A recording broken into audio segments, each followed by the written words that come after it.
বন্ধুরা বলতে গেলে সময়টা খারাপ হচ্ছে, সময়টা পুরো খারাপ যাচ্ছে আমার না। টিম ইন্ডিয়া কিন্তু টিম ইন্ডিয়া টেস্ট সিরিজ জিততে পারতেছে না। টেস্ট সিরিজ গুলো পরপর হারতে আছে। নিউজিল্যান্ড আসে ইন্ডিয়ার মাঠে ইন্ডিয়াকে 3-0 হারা যাচ্ছে।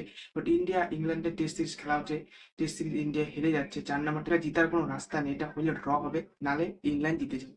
সাই সুদর্শন আর জয়সওয়াল 0 আউট হওয়ার পর রাহুল আর শুভমান গিল দুজনে ভালো পার্টনারশিপ করে।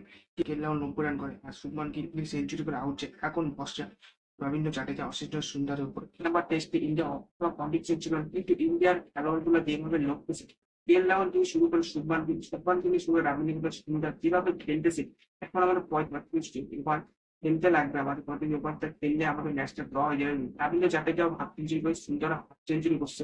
আমি যে ভিডিওটা বানাচ্ছি আজকে রাতের মধ্যে ইংল্যান্ড জিতবে, নালে ইন্ডিয়া ম্যাচটা টাই হয়ে যাবে। আসলে এমন হাতে জিতা সিরিজ হারিয়েছে। প্রথম ম্যাচটা ইন্ডিয়া হারলো, সেকেন্ড ম্যাচটা ইন্ডিয়া জিতলো। তোমার টেস্ট সিরিজটা ইন্ডিয়া জিতা, টেস্ট সিরিজটা ওয়েস্টার্ন হারিয়ে গেল। বুঝতে পারতো ইংল্যান্ডের ব্যাটসম্যানগুলো কি খেয়ে আসছে। 1 নম্বর 2 নম্বর 3 নম্বর টেস্টেও আউট যাচ্ছিল, কিন্তু 4 নম্বর টেস্টে আউট গেছে। ব্যান্ড 97 রান করে চলুন আউট।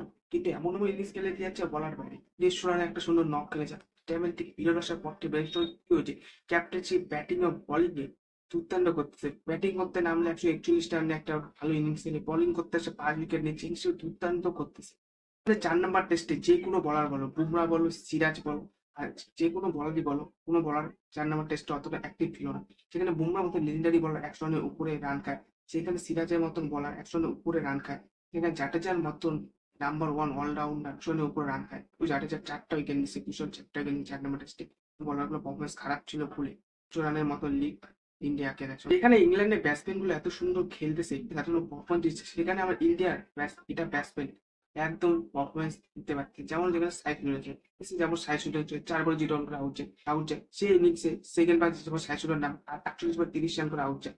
তারপরে 2 নম্বর 3 নম্বর টেস্টে সাইড শুটার মির্জা, 4 নম্বর টেস্টে সাইড শুটার কামব্যাক করে 51 বলে 61 রানে একটা সুন্দর ব্লক খেলে। তার তারপরে ইনিংস যখন নামতে সাইড শুটার 1 বলে 0 রান করে আউট যায়। পর ইন্ডিয়া ইংল্যান্ডে এত বড় সিরিজে হয়ে টেস্ট খেলতেছে বলে সাইড শুটার পারফরমেন্স খারাপ হয়েছে। আস্তে আস্তে খেলতে খেলতে সাই সুদর্শনের অবস্থা ভালো হবে। ইংল্যান্ডের ক্যাপ্টেন যতটা ভালো খেলতেছেন তার থেকে একটু হলেও বেশি ইন্ডিয়ার ক্যাপ্টেন শুভমানকে ভালো দেয়। শুভমান গিলের ক্যাপ্টেনশিপ তো মোটামুটি খারাপও ছিল না, মোটামুটি ভালো ছিল, কিন্তু শুভমানকে ব্যাটিং সবসময় কন্ট্রিবিউশন দিছে। 2-3টা ম্যাচ খারাপ গেছে কিন্তু সবসময় কন্ট্রিবিউশন দিছে। একটা ম্যাচে 269 রান করে, আর এই ম্যাচে 4 নম্বর টেস্টে শুভমান গিল 101 রান করে।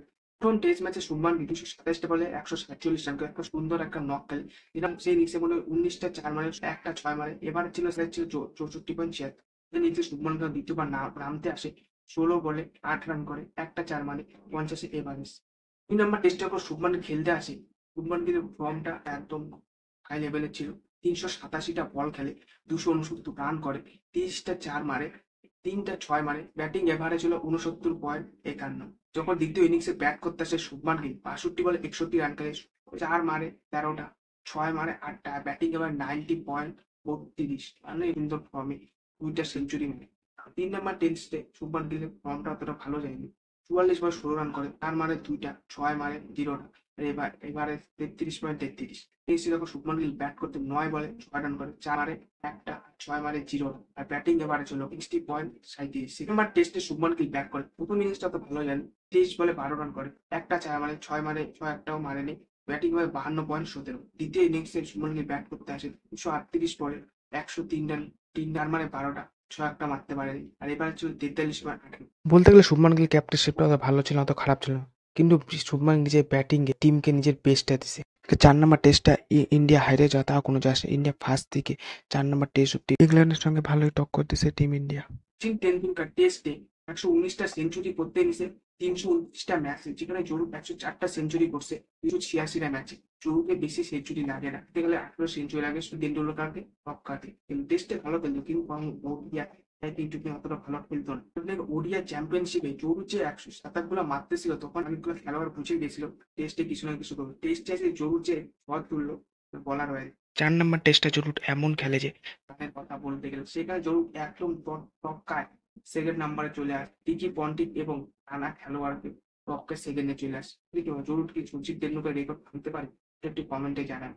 2025 ক্যাপ্টেন হিসেবে শুভমান গিল 4টা সেঞ্চুরি করে, এই কান্নামাটা 3 বার করছিল। 2014 সালে ইন্ডিয়া অস্ট্রেলিয়ার বিরুদ্ধে বিরাট কোহলিও 4টা সেঞ্চুরি করে। 1971 সালে 1971 ইন্ডিয়া ভার্সেস ওয়েস্ট ইন্ডিজের খেলাতে সুনীল গাভাস্কার 4টা সেঞ্চুরি করে। 1978 সালে ইন্ডিয়া ভার্সেস ওয়েস্ট ইন্ডিজে সুনীল গাভাস্কার আরো 4টা সেঞ্চুরি করে এবং দুইবার হচ্ছে ইন্ডিয়া 600 রানের উপরে রান পেয়ে 2025 ইন্ডিয়া ইংল্যান্ডের বিরুদ্ধে 600 রানের উপরে রান পেয়ে যায় ক্যাপ্টেন হিসেবে শুভমান গিল রান পেয়ে 2014 ধোনি ক্যাপ্টেনশিপে মানে উপরে রান পেয়ে যায়। এই রানটা করে নিউজিল্যান্ড।